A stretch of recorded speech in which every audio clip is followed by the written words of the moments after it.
Every deal on Shark Tank, that's a beverage. I know they're looking at me. Nobody wins the lottery 7 times. You got sharks spitting out the product, you've got a terrible brand name, and you pick up 25% of that company. Sold for $1.5 billion. Is this just art, or is there some science behind it? One of the biggest lines that Robert Woodruff was like, he wanted Coke to be within arm's reach of desire. Brand is creating that design. 1 in 10 Americans influence the other 9. The goal is to spot that one. Can you teach us more about how it's done? It's actually 3 things. One is spotting stuff early. One is building the brands. And the other is actually... I feel like I can rule the world. I know I could be what I want to. I put my all in it like no days off. On the road, let's travel. You're the brandfather. You have been crushing it in the beverage space. I was reading the research on you the last couple of days. I knew about Poppi, I knew about vitamin water, but I didn't know the extent of it. Can you brag for a second? Shout out some of the brands that you've been involved with. I actually have started none of them. I only co-founded one, which is Poppi, and I'll tell you that story. But the rest, I just bought them early, or I bond with founders.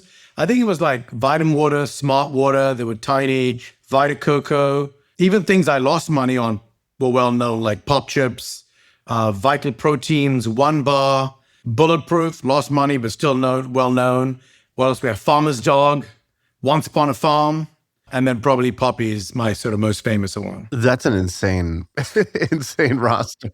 It was funny, actually. One of our founders who you know, a guy called Bill Rez, who's the co-founder of Gymkhana Fine Foods, was we had an LP conference. And, we're so focused on like the brands and the teams and growing stuff. And like you sometimes bury yourself in the weeds and you don't sometimes ladder up. And he's like, bro, when you look at the sheet of brands on Kavu, which is the fund that I have sort of masthead, it's insane. This ecosystem you've created. And I think you need to do a better job of almost leveraging that ecosystem. And it kind of, the light bulb went off because he's a founder, right? He's growing an incredible brand. And part of it is I focus on individuals, and sometimes we've got to bring the whole gang in to realize the strength of what we have. It's sort of amazing because when a lot of people say the word brand, it's sort of related to taste, and both of those can be pretty nebulous. But you sort of are like Paul McCartney or John Lennon, where like you've made enough hits where you're like, okay, is this just art, or is there some science behind it? Nobody wins the lottery 7 times. Yeah, I mean, that's quite high accolades to be in any conversation that uses the Beatles' name. But there's always luck, guys. It's not like this. The dice has got to roll your way a little bit. But if you have a game plan, which I've sort of honed over time, the odds flow in your favor. And so I've created some mantras and some principles and so on and so forth that I actually created after the fact, because you don't go in saying, all right, guys, I've got 5 mantras. You almost like, you have a few hits. You're like, how did this happen? And then I rewind and go, okay, this is kind of how it happened. Give us one. What's one of the first ones you realize, like, okay, all right, this is one that matters. We got to put that concrete. A couple of big ones. One is influence the influencer. So you got a pot of money, right? Whatever. 100 grand, a million, 100 million, whatever you want to spend on your marketing budget. Who do I get to? Right? I can't get to everyone. It's not possible. No, unless Amazon has the budget to get to everyone. But most people, when they start a company, don't. So from my perspective, it's 1 in 10 Americans, and I say America because 100% of my career actually is America in terms of success. So this is the greatest country in the world to be an entrepreneur. I say that everywhere I go. I truly believe it. So in America, 1 in 10 Americans influence the other 9. The goal is to spot that one. And that has evolved over time. So when I first started doing this, honestly, and I'm aging myself here, but some of the biggest influences, and I'm talking about back in the day with like Sprite and even Vitamin Water, was radio DJs. Now, radio's dead and you guys are the heroes online, right? But before you podcast kings came along, it was radio DJs. And so at one time in Vegas, I picked an award show annually, and I would fly in the top 25 cities and the top 2 DJs from every city. So you have 50 people coming in, and every single artist that came to that award show would want to go to this place because you could hit 20 cities in 2 hours. It was almost like the cities came to you versus you traveling. And back then, you're releasing an album, a new product, whatever it is, you're right there. And I did it back in the day on a brand called Sprite. It's a corporate brand, but we did something cool. And then I did that with Vitamin Water, where I took on all the DJs in the local markets and I hired people on my team that felt that vibe. Because in order to bond with a DJ, if you're a dork, it's not going to work. So I hired people who kind of, which is my next mantra, who lived the brand. They didn't market the brand. They lived Vitamin Water. That was their vibe. And so that's now evolved today to like the Alex Earls of the world, or the, if it's in music, it's the 50 Cent who's having a amazing resurgence. But now it's digital social media influencers that were the early DJs and the keys to spot that 1 in 10. So that's been a big sort of philosophy of mine with every company we go into, is who is that 1 in 10? Hey, I want to tell you about something pretty cool. We have a database of all of the unsexy business ideas that have been discussed on this podcast. So hundreds of episodes, the team at HubSpot went through, they pulled out all the unsexy ideas. So not the super high-tech ones, but the simple, relatable, interesting, profitable ideas that we have brainstormed, and they're all available for download for free. Just click the link in the description below. Thank you to our friends at HubSpot for sponsoring this podcast and putting together this free resource for you guys. Back to the show. Can you define what a brand even is? I think a brand is something that allows a consumer to have an emotional connection with a product. So this is just a can, gratuitous, product is certain. I drink it. I like the product. Liquid's great. But I got to create an emotional bond with people, so they request a Poppi. They reach for a Poppi. And I worked for Coke back in the day, and one of the biggest lines that Robert Woodruff was like one of the godfathers of making Coke what it is today. He said he wanted Coke to be within arm's reach of desire. Brand is creating that desire. Right. And then the distribution is putting it in arm's reach. You nailed it. Exactly. Sam texted me a clip this morning of when Poppi walked into Shark Tank. And at the time, they're not called Poppi. They're called like Mother or Mothers or something like that. Yeah. They're not a soda that tastes good. That's like prebiotic. They're apple cider vinegar. So it's amazing because it's like, when there's these documentaries and it's like the dude who followed Kanye around 10 years before he became famous at all. And you're like, I can't believe we're so lucky that this guy happened to just follow this young artist in Chicago who happened to become Kanye West. And so there's this thing where it's like, you see them come into the Shark Tank. I think they have something like $250,000 in revenue, some 200 to 400K of annual revenue at the time. Yeah. Different brand, different drink, no revenue. All the other sharks go out. So you're in a bidding war with no one. Yeah, nobody. They go, all right, sharks, taste this healthy drink. And they make people take a shot of apple cider vinegar. And they're like, this is horrible. And they're like, yeah, it is horrible, but it's great for you. Now, what if it could be great for you and also taste good? That's our product, it was a really good, actually, pitch. Yeah, the title of the video is Sharks Disgusted by the Poppi, they founders. were. I think Kevin may have spit it out. I can't remember, but so you got sharks spitting out the product. You've got a terrible brand name. It's Mother's in cursive, and it looks like an old sparkling wine or something like that. Yeah, totally different formulation, and you pick up 25% of that company. I think Poppi sold for $1.5 billion or something like that. No, come on, north of 2, buddy. North of 2. Okay. Unbelievable exit. What happens, and it's amazing that the whole thing was captured. What happens between the time you see it, what are you thinking then? And then what were the things that actually transformed that business? Because I think that's a perfect case study. Yeah. Let's go to phase 1. So these guys come out. Like every deal on Shark Tank, that's a beverage or food, but really beverage. Like I can do the range, but beverage is kind of my wheelhouse. I don't know, DNA gifted with that. So beverage comes out and they're like, I know they're looking at me. Like Cuban's a bigger name than me. Kevin's a bigger name than me. Lori's the queen of, digital and QVC, but beverage, they look at me. And then these guys come out. I'm like, here we go again. Because I'm now 3 seasons in. I'm like, someone's going to hit me up with some nonsense beverage, and we had some real dumb ones along the way. But this really good-looking couple comes out, husband and wife, like straight out of Central Casting. Like they look like Sam, like this chiseled, good-looking, white boy. And I'm friends with Steven, and we became friends because I DM'd him and I just said, We look alike. Yeah. Want to be friends. I swear to God. But he does look a lot bit like Stephen. I'm not kidding. So these bloody two good-looking guys come out, a guy and a lady. She's like, I don't know, 8 months pregnant. She could deliver any second. So immediately I'm like, they've got hustle. So one. Then they pitch the product and I'm like, horrible packaging. I don't like the brand name. I like the word mother, but everyone has a mother. You can't trademark it. It's not really a trademarkable thing. But like, let's try it. So that's the train's running on that track, okay? In the separate track in my head, I'm a soda kid. I've been looking for soda. I grew up in Zambia in Africa, right? So in Zambia, when you had 3 beverages, Coke, Sprite, and Fanta. That's it. But I came off sodas because soda is a shit ton of sugar. They're not good for you. They're no value. But in the back of my head, I've always been looking for soda I can feel good about. But I didn't go into the show thinking that. But in the back of my head, that's the running track. I try this. And actually, it was this one. Ironically, it was the orange one.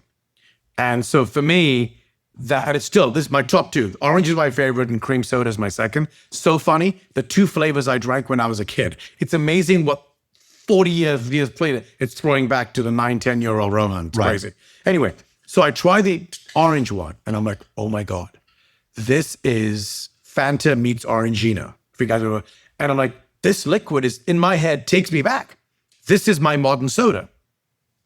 But I don't get excited because I know the minute I get excited, these guys get excited. And so I think you were the last one to talk, at least in the edit. I don't know if that's actually how it was, but I thought that was incredible patience to let the other sharks play out before you chimed in, because obviously you would influence them.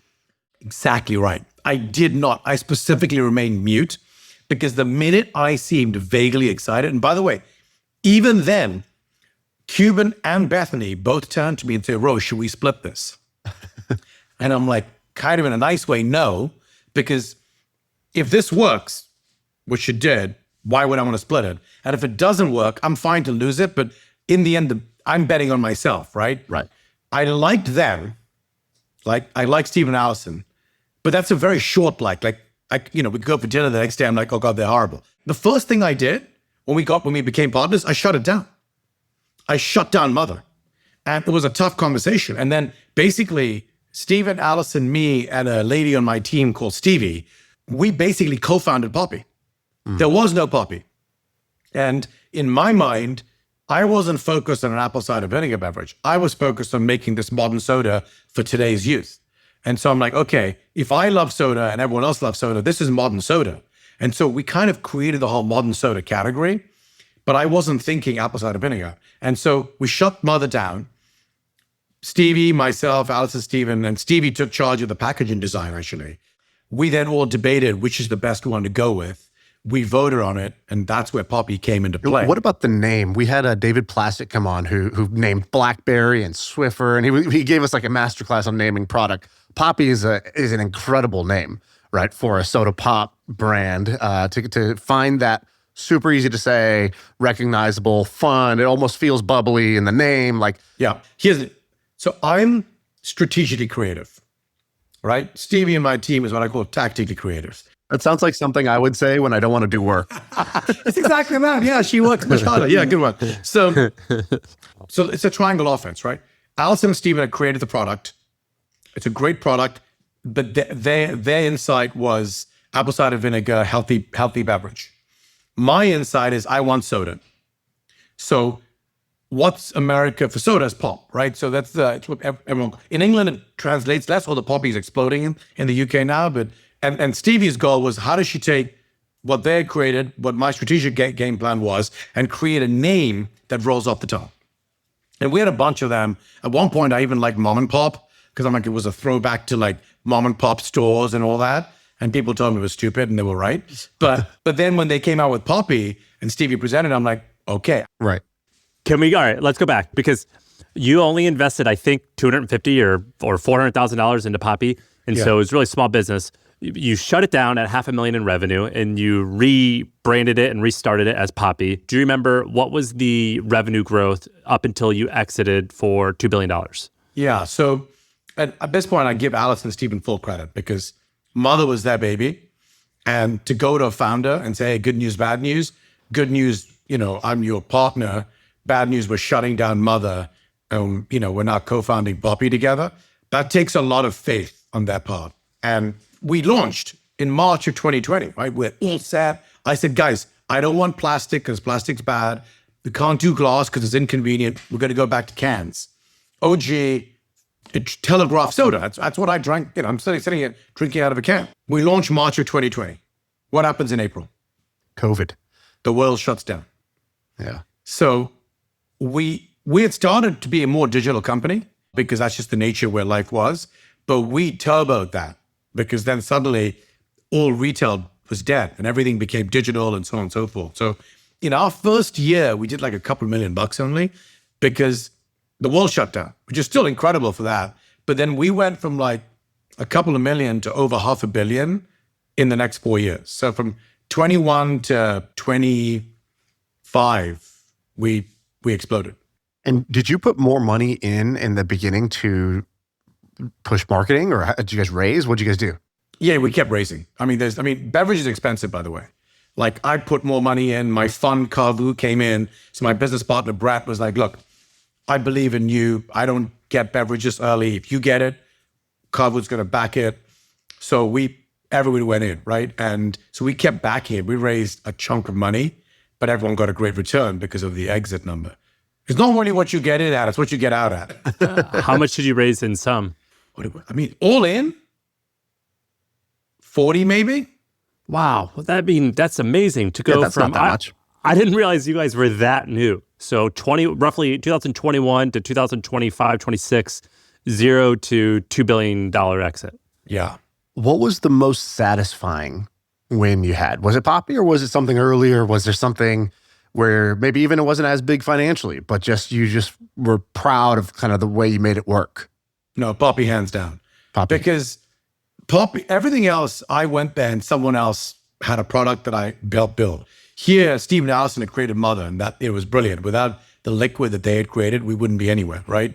But I got in early enough to basically co-found Poppi with me and Stevie, added to Allison and Steven, and it was amazing. And so I think that was satisfying because I had the vision from the beginning. I had a great team with Steve and Allison, Stevie, and then we brought in a CEO. Because at some point, I'm not an operator. Allison and Steven, super smart, but also realized they weren't operators. And so once we got to like 30, 40 million, we brought a guy called Chris Hall in, and that guy's a legend. And I think one of the other lessons you have to learn as an entrepreneur is having a founder and creator mind doesn't always align with having an operator mind. Sometimes it can. More often, it probably doesn't. More often it doesn't. The one guy I think was really good at it was a guy called Kurt from Vital Proteins. I don't know if you know him. Kurt founded Vital Proteins. We partnered with him as well. And that guy was actually a rocket scientist, like legit. So he was a founder and a brilliant operator. So that's, it's a unique rarity. But in this case, we brought in Chris Hall, and Chris ran Sparkling Ice. So I had to spend a lot of time like coaching and begging and then convincing and a combination of all of the above to get him over. But he was a game changer because you need to operate. And he helped take it from like 50 to 500. Man, it's still amazing how good you are at this. And I think we should talk about that because there's a handful of skill sets that are, I call them ATM skills, where you just become like a moneymaker. Like if you can create an audience, you're probably a moneymaker. If you could sell, you're probably a moneymaker. If you could do good branding, you're probably a moneymaker. And you've done it many times in a row. Where did you learn how to do this? Because I know you worked for Mars, you worked for Coke. Is that where you learned how to do this? And can you teach us more about how it's done? Actually, it's interesting you bring up that point. It's actually three things. One is spotting stuff early, right? One is building the brands, and the other is actually how to sell them. And people forget the last part because there's a big graveyard of brands that have got to scale, but never fully exited. And there's a bigger graveyard of those who just didn't go anywhere. And I think part of it, so take my learnings. My learnings on Mars were less so because I was in manufacturing operations.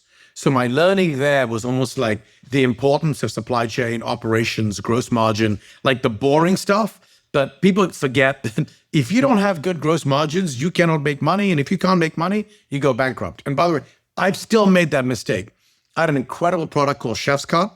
It was a jerky, before Chomps, like my buddy invested in Chomps and he and I would joke because we were like neck and neck and Chefs came out first. And I just didn't have great gross margins and I should have focused more on that. Chefs got shut down or got sold for nothing and Chomps became a juggernaut. And so he keeps laughing at me. But I think from that perspective, I learned from Mars a little bit, and you still make mistakes. With Coke, I learned how to do disruptive marketing and branding because I was lucky. I was in Sprite back in the heyday when we, signed Missy Elliott and Kobe Bryant, and I did like a bunch of hip hop stuff, and it was really cool. And then I was in Powerade where Coke didn't care about it, so they said do whatever you want. So I learned creative disruption early, even though I was in a corporate environment. And then they fired me because I was a little too disruptive, and so I went to Vitamin Water. And that's where I really start to learn how to, and that's my second mantra, is how to make brands part of pop culture. There's a lot of guys who report the news. Very few people make the news. And so for me, with Vitamin Water, Smart Water, I started by making the news. And those brands became part of pop culture. That sounds cool, but what does that mean? Make the news? I don't know. I'm too dumb to understand that. So make the news. So the first mega influencer ownership deal I did. Because remember, everything before 50 was very much a sponsorship deal, right? You sign a celebrity, they get in, that's the deal, right? The equity ownership, arguably Michael did it in a different way with Nike, but that has come out later and it wasn't really well known then. But with 50, I didn't have the money to pay 50. He was huge at the time, right? And so I met with Viv and his manager, Chris Lighty, and actually there's two guys I was looking at for Vitamin Water, because Vitamin Water is a great brand, but it was a kind of little bit Upper East Side, New York preppy brand. It wasn't like nationwide cool. It wasn't getting shot in the face 9 times. It wasn't getting shot in the face cool. And rap about it, yeah. Exactly. Although it was only 8 times because one bullet went through twice. But anyway. Of course, sorry. I wanted hip hop, and the two biggest names in the world at the time were Curtis Jackson and the Hova. It was Jay-Z, right? So those are the two guys who were like the biggest names. And so I called my buddy Seth Rodsky, and I said, Seth, you're more connected in this world than I am. Who can I get to? Seth could have got to both, but he had a much better relationship with Chris Lighty, 50's manager. So he put me on text with 50's manager. A lot of this also for artists, it's their managers getting it. So Chris got it straight away. He got the product, he got Fifth. He said, we've not done a deal. We're about to do a deal with Reebok, but I'll kill that deal. I'll do this with you. That's how I got connected. And 50, as we see today, is clearly an entrepreneur. Also don't mess with him because he will come after you with a vengeance. So I think that he got it. And I said, I don't have money, but I can give you skin in the game. And he immediately said, okay, I'm in. And I thought I was going to make him X. I kind of he made 10X because I did the math wrong, basically. He got what, like 1-2%, something like that in the company? I can't tell you exactly what he got, but because we have a deal, I don't give the exact number, and he doesn't kick the shit out of me. But he made a lot because honestly, I gave him enough equity for him to make good money if we sold the company for 400 to 500 million. That was our goal of Vitamin Water. Like I remember Mike Rapoli, who was the co-founder of Vitamin Water, was like, bro, put it up on his board. If we get to this, we're going to get to 150 million in revenue. We're going to sell for 450. Without you can't reveal it because Curtis Jackson will Curtis Jackson you. But Yes. Is it like, would it be crazy to give someone 10% of a company like that? Yeah, 10% will be too high. Got it. Okay. But we sold for 4 billion. So you can do the math on what he would have made.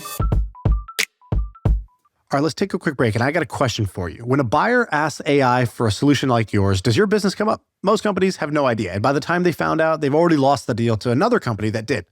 HubSpot has AEO, which helps you show up in the moments when the right buyers are looking for a company like yours. Before the first click, before they fill in the form, that is the moment HubSpot AEO is built for. Check out HubSpot.com, the agentic customer platform for growing businesses. It seems like that, kind of the influencer thing obviously works, obviously makes sense, but also obviously goes wrong sometimes, right? For example, this podcast, we got bought by HubSpot. HubSpot was like, yo, we want to reach entrepreneurs. We want them to use our software. So they went to us because we influence a lot of entrepreneurs. If we influence 1 million entrepreneurs, we're valuable to them and many other brands. And so, but there's many people who get that partnership wrong.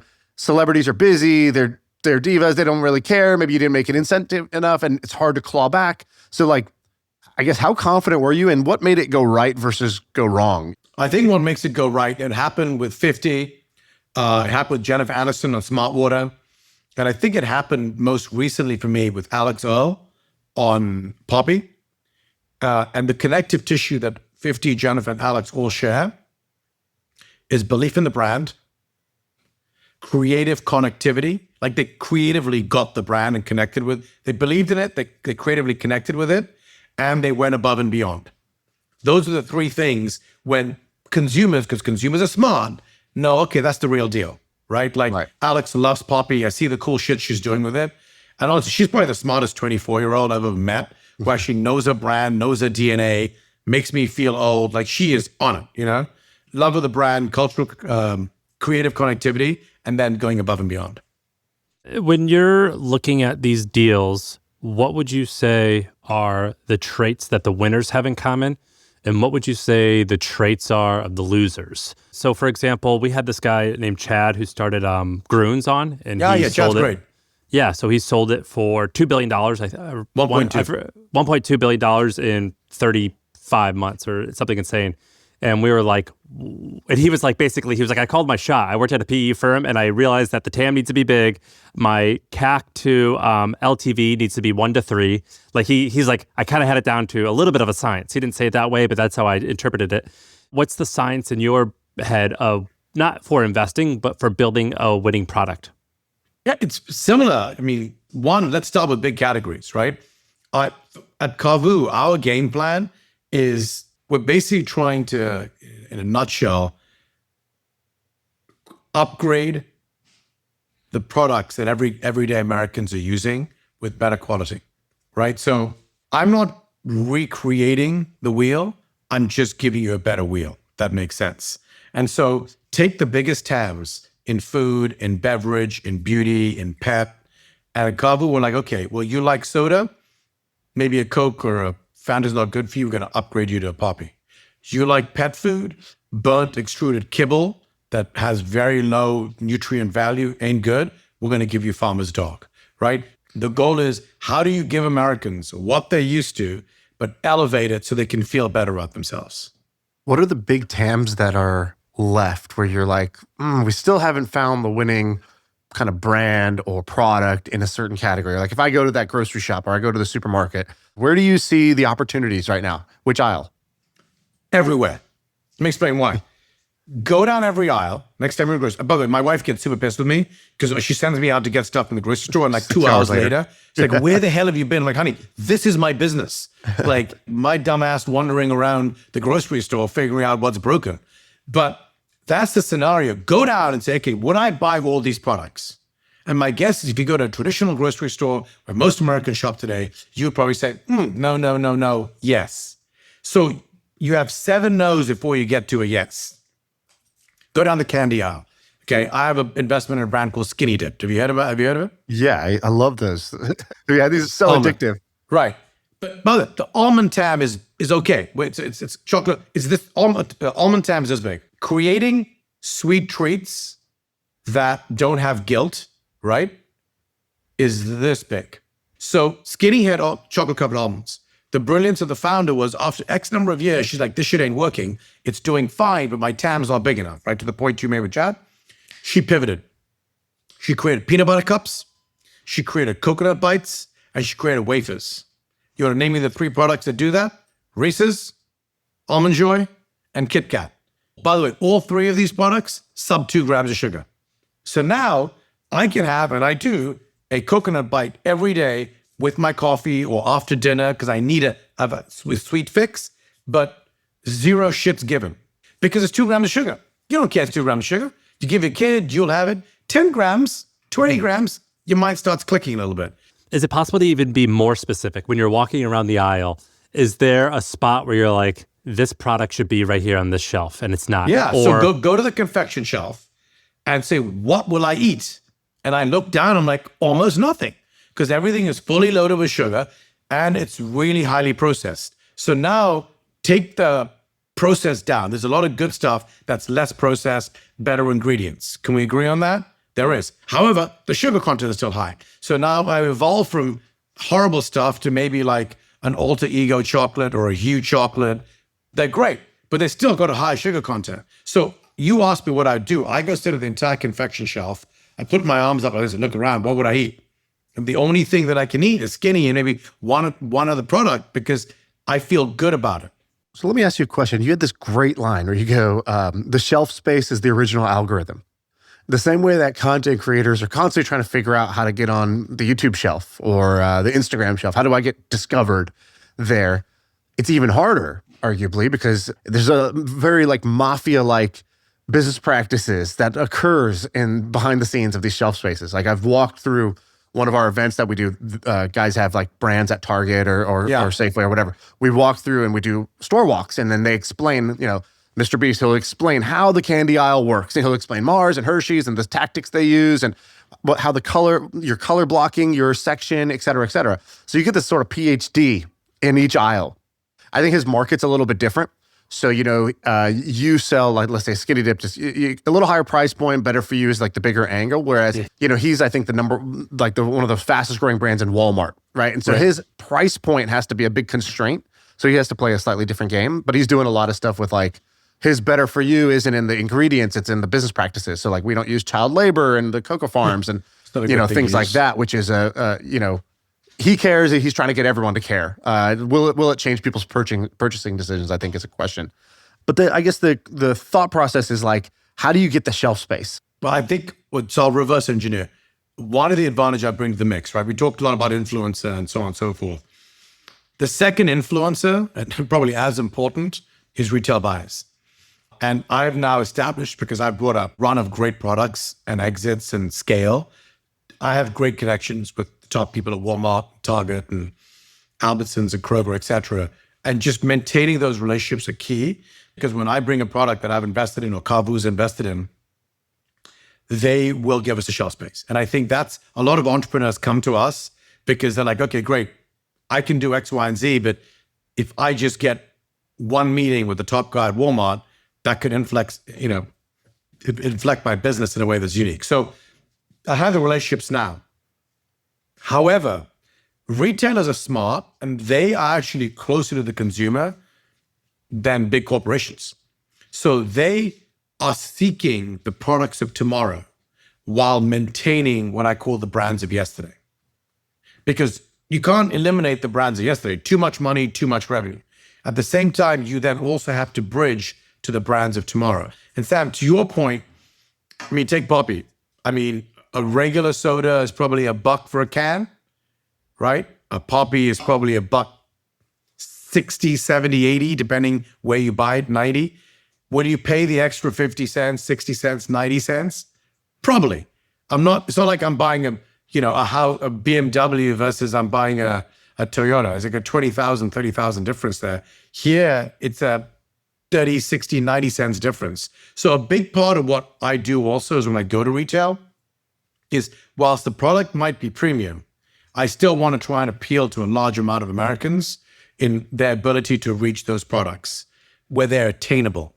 And so I think that the retailers are looking for brands that are attainable, even though it's a slightly premium, that are the future brands. You said something earlier that was kind of important. You go, the third thing I do is how to sell it. And there's a huge value swing at the end. Yeah. When me and Sam sold our companies, it's kind of amazing. You work 6 years, 7 years, 8 years. And then 50% of the value is going to be how good you are at this M&A thing at the end. It's crazy. That you've never done before, but it's the biggest deal of your life. And so I've seen that firsthand, how important that is and how it is a separate skill set for an entrepreneur that you're very low repetitions in. So it's hard to even get good at it. Yeah, it's a really unfair advantage because a reputable buyer has done this many times, and Correct. it doesn't matter to them necessarily if it fails. They'll just get fired, worst case scenario. But for you, it's like changes your life. Completely. Yeah. So how do you go get Coke to buy a company for $2 billion? What do you do? How do those conversations happen? How do you negotiate those deals? And why do they buy them for so much?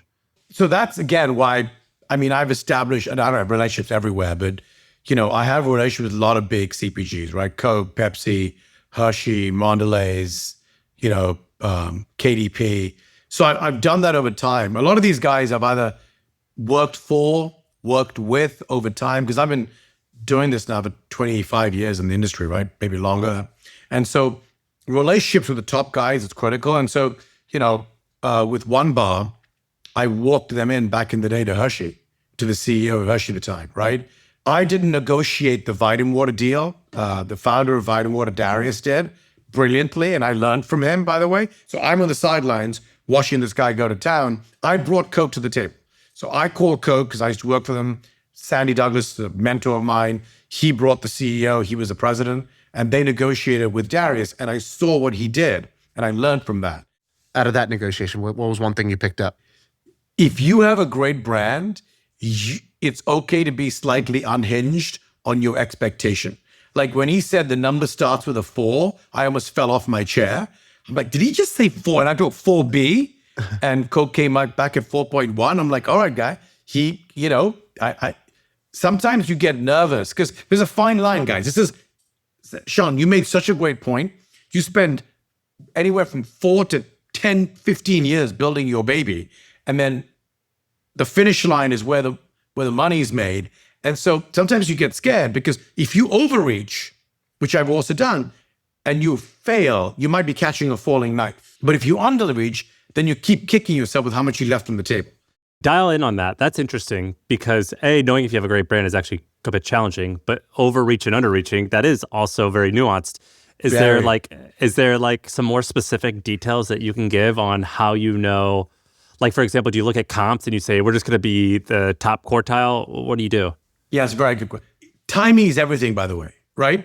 Like Poppi sold for half of what vitamin water did, except Poppi grew faster than vitamin water, is a bigger scale brand than vitamin water ever was, but timing was different, right? At that time, there was a willingness and the money was more, liquidity was freer and greater to pay more, right? So, and risks were different. So I think the same with tech valuations, right? People were investing in 2021 at bonkers values that slowed down, and now AI is also not. So there's a timing mechanism. So you should have belief and faith in who you are, but do not always benchmark against the biggest number you've seen. And that's a danger entrepreneurs have. They're like, look, this company sold for 7 times revenue. I'm going for 7. And if I don't get it, I'm out. I'm like, bro, hey, take it easy. Beauty's in the eye of the beholder. And at some point, when you're ready, you're going to have X number of beholders. And if they say your beauty is 600 million, that's your beauty. Now, you can take a risk and pass and wait for a bigger number, and that's okay. But the groups that pass and wait for a bigger number are few and far between, and they don't always work out. Some do.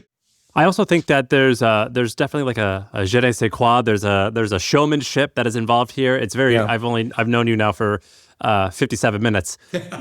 You have it. You have a likability, a charisma, whatever it is you want to call it. Are you in the room negotiating these deals?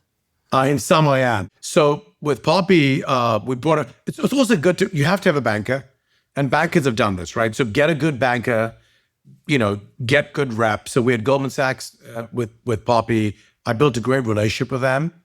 They actually brought Pepsi to the table initially, and without getting into it, the number in the offer was inadequate. So I did what I said is a risky move, which is I walked because I didn't like the construct of the deal.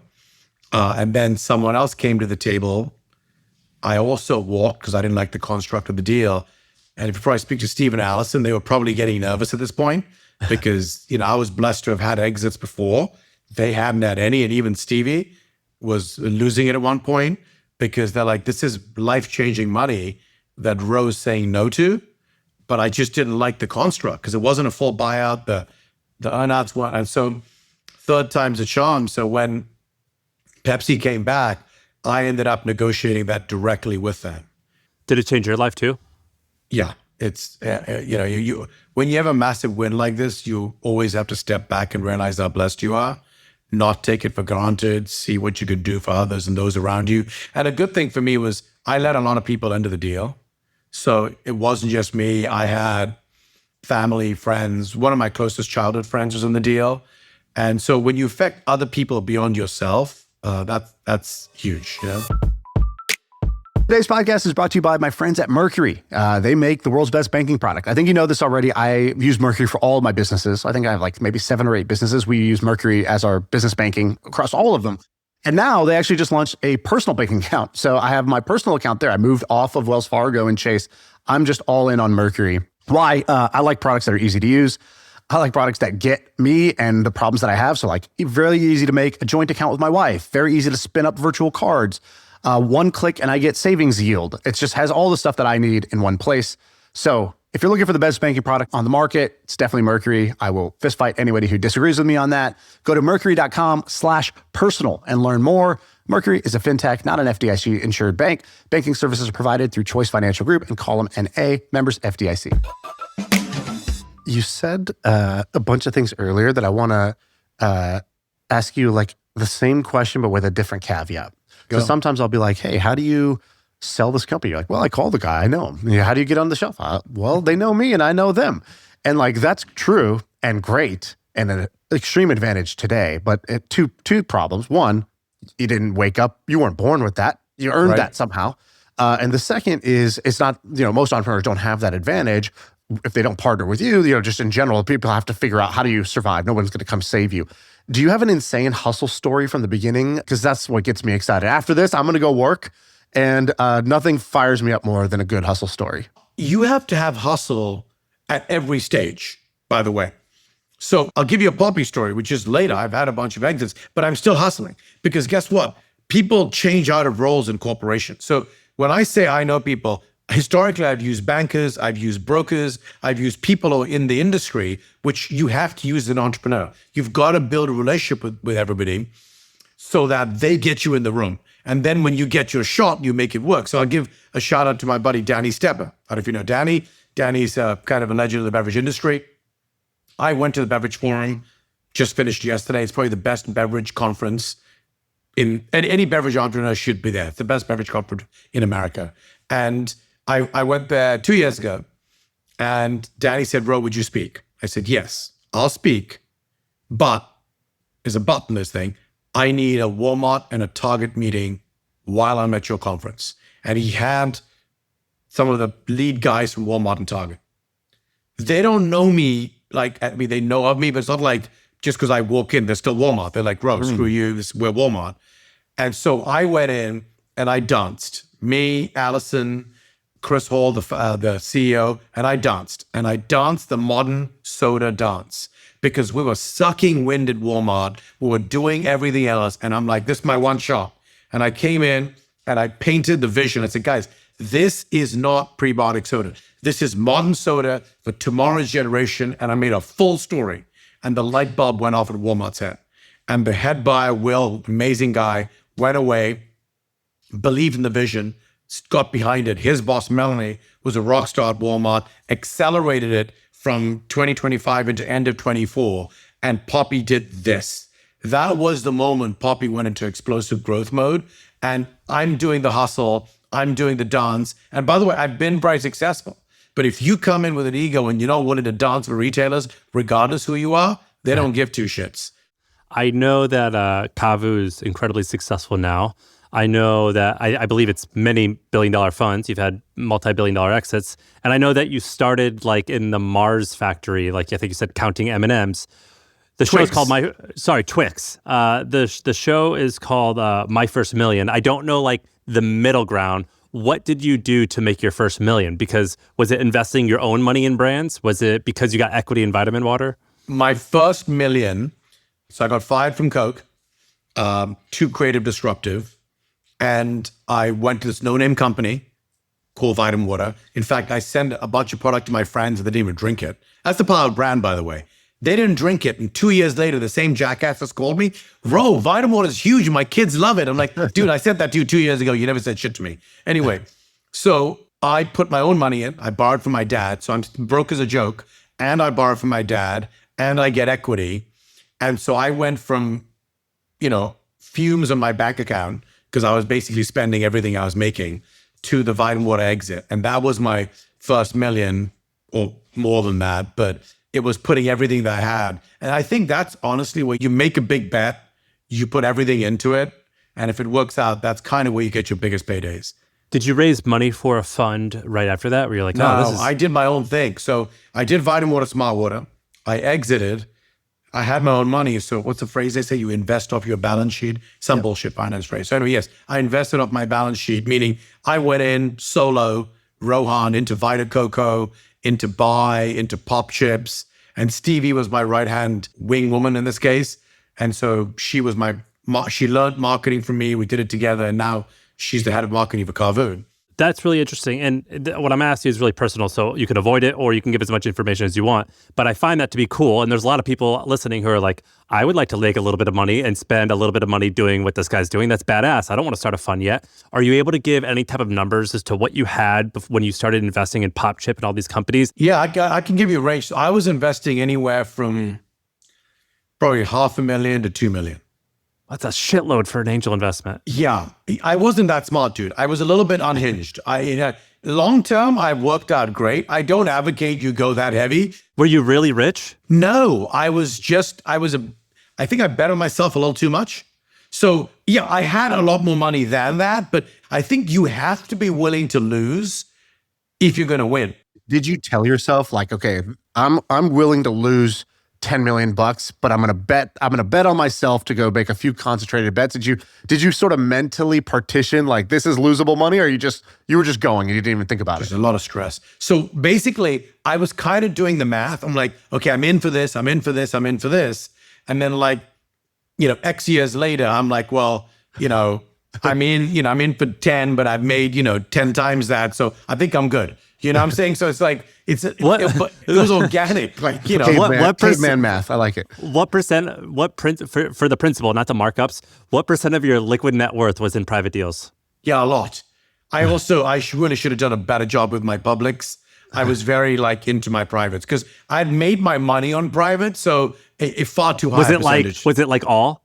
No. It's probably about a third though. I mean, Okay. I don't know. I don't know. It was a decent amount. I can't remember exactly. I was rolling heavy. I was in my 30s. And Pop Chips was a great brand. And I bet on that. But I didn't understand the importance of a pref stack. So you were just making bets and then going out and hustling on your behalf. You're like, hey, I'm going to Beverage Forum and I'm just going to figure out how to wheel and deal a little bit. Yeah, I was working with these companies. I would help the Pop Chips guys with influencers, or with marketing or team. I'd bring in the head of sales, the head of marketing, or you were like a free hire a little bit. I'm like, let me in, I'll help you out. Sometimes I got equity for helping. And so the good news is my hits in Vita Coco, the coconut water, Buy, Vital Proteins, and Poppi far outstripped whatever I lost. So the order of winners was Vitamin Water. You did that with. You did it with Smart Water. And then what was the order, the next 5 deals? I did Vitamin Smart. Then I did Vita Coco, the coconut water, which is great. Kerbin's an incredible operator. Did that exit? Shit, the company's worth $2.5 billion on the public stock market. Oh, wow. I didn't know that. Okay, wow. With a thing like coconut water, right? My business partner, Ben, he's been trying to get me to drink freaking banana water. He's like, oh, banana water. And it's nasty. Can't believe he likes it. But he's like, banana water, that's the next coconut water. I'm like, I don't think it is. How do you spot the real trends versus the false trends? Are you just trusting your own taste buds? Or is it some research you're doing? Are you watching what high schoolers are doing? What are you doing to figure out real trend versus fizzle out trend? Yeah, taste buds and TAM. Coconut water wasn't a coconut water TAM. It was a hydration TAM, right? Taste buds, maybe it's bad because I'm of Indian origin. I like coconut water, but look, let's be honest. I got in early. I got out at a $700 million valuation, right? So I got in at, 30. So I made 20 times my money. The thing's now worth north of $2 billion. So I didn't have the vision that Mike has, who's a CEO founder, that this could be north of a $2 billion public company. No chance I had that vision. Because to me, the TAM was limited by the taste of coconut water in America. So sometimes knowing when to hold them, knowing when to fold them. So I got out. I made good money. I will never begrudge the money that I could have made, but I got it. So I was out on that one. But then I got into Buy, and I rode Buy all the way. And the founder, Ben's super smart, and I got him introduced to KDP. And he built a brilliant relationship with the CEO of KDP and then sold that for $1.7 billion. I think one of the great tests of marketing is, can you sell water? How do you sell water, right? What's there's a marketing genius about figuring out how to sell water, and not just once, how to sell it many times in many different ways. And so I've only done one water, by the way. I've done many beverages, but only one water. Okay, well, so vitamin water, not a water. Yeah, more vitamin like water is flavored, right? Poppi is flavored. Vita Coco, Bai, they're all flavored. Like when you just straight water, I still don't know how the hell I did that, but I'll take a crack. The founder, Darius, created Smart Water with a really good story, which is vapor distilled water. It's how water is made in the world, right? Water evaporates from the ocean, goes up, hydrogen, oxygen separate, all the impurities fall out, it comes back to Earth. That first drop of rainwater, before it enters the atmosphere, before it hits the ground, that's pure water. So that was the initial vision behind Smart Water. The packaging was not great. It was invisible. So I redid the package. The current package was me and my team, which sits on shelf today. Then we did the influencer strategy. And I felt that Evian was the only player in America that was in premium water. But it's a French company and was in plastic being shipped across the ocean. It didn't make sense, and neither did Fiji, being shipped from basically Fiji. Like, why can't we have a premium American water that has, and the thing is, your water is a badge. When you walk around with the water more than anything else, it's a little bit of a reflection of you, right? That's why at home, who cares? You buy the case packs at Costco and 24 packs for like $2. But when you're walking around, you want a little bit of a different badge. And I think with the team I had, Jennifer Aniston became the face of the brand, the new packaging we did, Smart became this like go-to accessory, particularly for women, and the brand took off. And I think when Coke bought Vitamin Water, if you ask them today, the brand that has worked out for them is Smart Water, not Vitamin. And is there something to this idea of placement? So like, I remember when Beats by Dre came out, and it was this headphone brand, just like many other Bose and others, but instead of going for audiophiles, everywhere you saw it was basically hip hop artists and athletes walking into the stadium. 100%. And it became like synonymous with like the pregame lock-in associated with the coolest athletes and artists. And like that was amazing. They created billions of dollars of value by that association, that placement of the pregame or the walk-in, at least for me. And I think that I've read stories about Grey Goose and some of the liquor brands where they would put it in the limousines at the after parties of the Oscars, and just where it was seen was almost just as important as the story of how it was triple filtered and distilled, because nobody actually ends up knowing that shit. They just see where it's seen. Did you ever use that tactic, or what is that? That was huge for me back in the day. So now this strategy is done really through social and digital, right? So digital influences, when all top sororities are running around posting Poppi and having it at the sorority kickoff parties. I have an army of amazing college ambassadors, and Poppi is the #1 drink on college campuses. So modern day, like Red Bull playbook, basically? Yeah, but it's kind of a better for you, feel good vibe, and definitely what's better for women than, like from a connection standpoint. So, but back in the day, I did this with the Oscars, with the Golden Globes. Smart Water was the first water on the table at the Golden Globes before they were pouring out of and so I did a deal with them. So suddenly every table you go to, you're seeing a Smart Water there. And then Vitamin, I used to sponsor mainly because I wanted to go to the parties.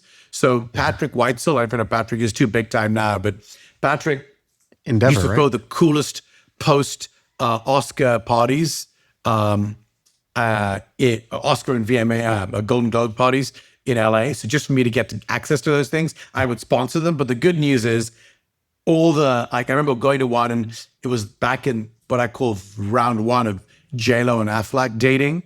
And I was at the party, and like J-Lo and Affleck are there. And everyone was drinking vitamin water back then. This is like 2003, 2004. So I think you're dead right. In the early days, especially with products, they've got to appear in people's lifestyle areas as both physically and digitally. You're a hustler. I didn't realize how big of a hustler you are. If you lose your hustle, you lose your edge. Like the guy who Shaan and I know, Gulrez, who is the CEO of Gymkhana Fine Foods. Like, he's like, bro, you are bloody intense. Like, when I get into sessions with him, he's like, I thought you were just chilled out. You're a father. You're successful. I'm like, bro, it's go time. Like, we're building your empire. Let's, there's no, you got to have a hustle mode. And I think also founders respect that. So I want to ask you a little bit of a different question. I'm obsessed with brands that last a long time. I'm also a massive American history buff. And some of the best brands in America, they've been around for over a century. Coke, Snickers, M&Ms, like brands that you've worked with. I think Mars is like a $50 billion a year business that's family owned. Hershey's is run by a family trust. I think they do something like 10 or 20 billion a year in revenue. And these brands, everyone talks about getting healthy, but like Reese's probably isn't going to go away for the next 50 years. No. Coke, it's probably not going to go away for 100 years. And also you've worked with startups. Is there anything that I or Shaan or the listener can learn from these old big companies that have been around for 100 plus years? Yeah, look, they do a very good job of two things. They're managing their installed base. So they have fantastic retail presence, and they do, in my opinion, great marketing to maintain relevance for their brands. It's almost shocked how well they do it in a world where technically you shouldn't be eating or drinking any of those products. However, where they are smart, and I give Pepsi credit for this, they do go out and buy the future as well. Like Pepsi bought Poppi, not because it's a apple cider vinegar beverage, because they're seeing the vision. This could be right up there. And they've said it to me, is between like Pepsi, Mountain Dew, Poppi, that should be their soda lineup. And choose what you want. If you feel like having a Pepsi, great. And by the growth is all coming, Sam, from their zero sugar products. So it's not coming from core Coke or core Pepsi. It's Pepsi Zero. Yeah, correct. Pepsi Zero is crushing it. Coke Zero is crushing it. And so Poppi fits into that realm. So they see that. You still maintain your legacy, but you have to make sure you pick up the future. Otherwise, you will get left behind. And so I think you're seeing it like Unilever bought your boy Groons, right? Like that, they're buying the future. There's a lot of M&A. Hershey just bought Lesser Evil. Like that, they are buying the future. And I think they're getting a little savvier and a little wiser in how they do it. Before they would get brands that I don't think were built to last. And now, to your point, Sam, I think they're trying to find brands that are built to last. And for me, if we look at all the exits we've been a part of, whether those brands continue growing 40% or just maintain a good scale, Vitamins, Smart, Poppi, Vital Proteins, Buy, Farmer's Dog, like all these are still Once Upon a Farm. We IPO'd that brand recently. They're all still there. And they will be here if managed right for the next 10, 20, 30, 40 years. Shaan had a good question that he was telling me that he had for you, but I'm going to ask it. And he hasn't gotten to it yet. That's the kind of guy I am. He hasn't gotten to it. He's a gifter. Yeah, I'm going to steal it from him. And it was basically, if a young guy were to go and shadow you, what would they be surprised about how you spend your time? Shadow you for like a day or a week, yeah. It's a great question, Sam. So a few things. I think what allows me, I think they will be a little surprised of how I can change lanes so rapidly. So part of my success and part of my failures are around my ADD. So I can go from 5 different company conversations with different founders to then figuring out the plumbing problem in my house to the new house that I'm trying to buy, but getting screwed on with the price. Like I can change lanes and gears very rapidly and be fully engaged. But by the end of it, I'm exhausted, right? My brain shut off, and then I have to watch TV to unlock, to sort of calm it down. So one of the things they'll find is how I rapidly able to change lanes. The second thing is, even though I personally don't operate at a detailed level personally, they'll be surprised at how detailed I get with the brands and founders I partner with, because I have great recall of information.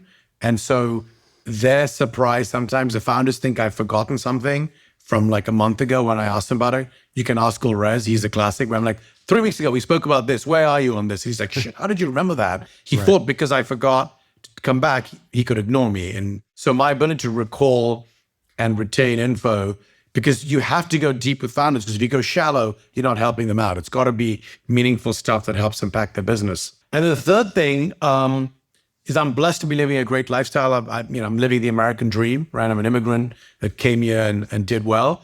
But I also am able to do high-low, right? So from where I eat, I'm, the taco stand, or where I go and do the grocery shopping. I'm not sending someone. I'm there, I'm picking stuff up.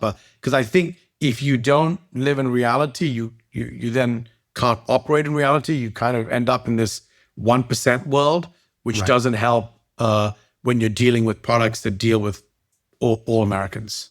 I was talking to a buddy of ours who's a brilliant marketer, probably sold $1 billion of products online. And I opened up my laptop and he saw that I had ad blocker on and he's like, how could you? He's like, you're a marketer. He's like, you have to study your craft. Sit through every ad. He logged in, and another guy logged into his Facebook and he's on Facebook. He's a woman. Like his profile is his, but he told Facebook, I'm a woman, because he's like, I want to see what they're marketing to a 40-year-old woman in America. That's the prime target. I need to see what's the messaging. And I was like, there's levels to this game of intensity and detail. What do you stink at? Where's your weakness in business? I think sometimes I may have too much belief. When you love a product and you kind of have faith that blinds you a little bit to the whether it's the founder you think is amazing, or whether you love the product and you're not overly focused on the gross margins, because I'm a big field of dreams, guys. Build it and they will come. But if you don't build it correctly, I feel the dream won't come. And sometimes when I love something a lot, I end up ignoring some of the red flags. So I think passion is a super important element, but passion at all costs can be dangerous. Let's leave it with this. While we're in the business of stealing questions, Patrick O'Shaughnessy has this great question he asked the guest at the end of every one of his Invest Like the Best episodes. And he asked the guest, he said, what's the kindest thing anyone's ever done for you in your career? And I'm just curious, what comes to mind when I say that? Like, what's the kindest thing anyone's ever done for you? Kindest thing anyone's done for me. I should shout out to a guy. It's probably two of them. I've been adopted a couple of times. One time was at Coca-Cola when I was about to leave, because they gave me a brand called Box Root Beer. You know that? Like, remember I told you I have a few mantras? One of my mantras, influence the influencer. The other is become a part of pop culture. The third one is live the brand. Well, I can't live Box Root Beer. I don't understand it. I grew up in Zambia. I bloody hate root beer. So I was on Sprite. Someone demoted me. And I ran Box. And two guys, and I was about to leave, and my career would have been toast, because I was going to some travel.com bullshit site that ended up folding.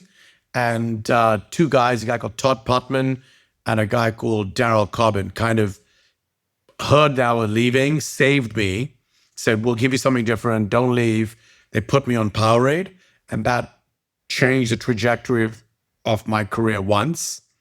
And then when I got to Vitamin Water, I was doing great. I took over all the marketing, but the founder and I kind of had different visions on how to market. And I don't think he liked my approach, but I was what was bringing the heat to the brand. And I think he wanted to fire me at one point. And so Mike Rapoli, who was the president of the company, changed reporting structure and put me under him, so that, because he and I got along great, he said, Rohan, look, take ego aside. Either you want to report to the CEO and get fired, or report to me and I got you because now you're my guy. And so I said, I want money, I don't want ego. So I reported to Mike, and I still ran marketing, but had the founder could have fired me, right? I was an employee at will. That would have also changed the trajectory of my career. So this is only the second podcast that you've done, is that right? Yeah, correct. Dude, thanks for coming on. Where should people go find you if they want to follow more, or, get more of what you're doing? You know what? It's a really good question, and it's a horrible answer. You actually can't go anywhere yet other than you guys and one of the podcasts. Wait, so you don't have social media? Subscribe to this podcast if you want to see him again. The last one that was like that was Brian Johnson. He came on when he was just hacking on his own body and his own privacy of his own home, and then he came on this podcast, and so maybe you'll have a Netflix documentary soon. I don't know. Maybe I can reverse age by 20 years. My wife would love that. Okay. We were his first podcast, and Shaan, I don't know if I ever told you this. He called me last year and he goes, "Hey, I just wanted to thank you because you were the first podcast that I ever did, and you guys asked me a lot of really hard questions that I never even thought about." And so A, I'm thankful for you for doing that, and B, when I saw the response, I was like, "Oh, I should do media." Right. And I should go hard. This works. It's crazy. And look what he's done. So you guys are the influence. Remember the 1 in 10? You are the 1 in 10, guys. My contrarian belief about Brian is that Brian Johnson is the greatest marketer alive right now. Possibly. I think he understands social media at a level that I don't know anybody else does. It's Jake kind of Paul remarkable. maybe, but yeah. Yeah, exactly. Well, All right, thanks, brother. man. Thanks for coming on. You're awesome. Pleasure. Thanks for taking the time. All right, that's it. That's the pod. I feel like I can rule the world. I know I could be what I want to.